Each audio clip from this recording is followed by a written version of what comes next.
শ্রীরাঙ্কুর, তোমাকে দল টিকিট দিল এবং দা ওয়াল খবর সবার আগে লিখেছিল, কেমন লাগছে এবং তোমার প্রথম রিয়াকশন কি?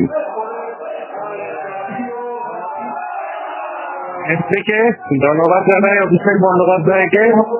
আমি নিজে এখন চিকিৎসকদের সঙ্গেই আছি, প্রত্যেকের সঙ্গে মিট করছি।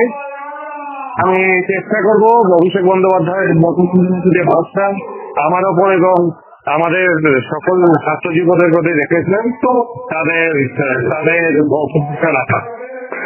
নোয়াপাড়া, ইতিমধ্যে তুমি ওখানে পৌঁছে গিয়েছো, নোয়াপাড়া নিয়ে তুমি কতটা আশাবাদী এবং তুমি ওখানে কাকে সব থেকে তোমার বিরুদ্ধে শক্তপোক্ত মনে করছো, বিজেপি না অন্য দল?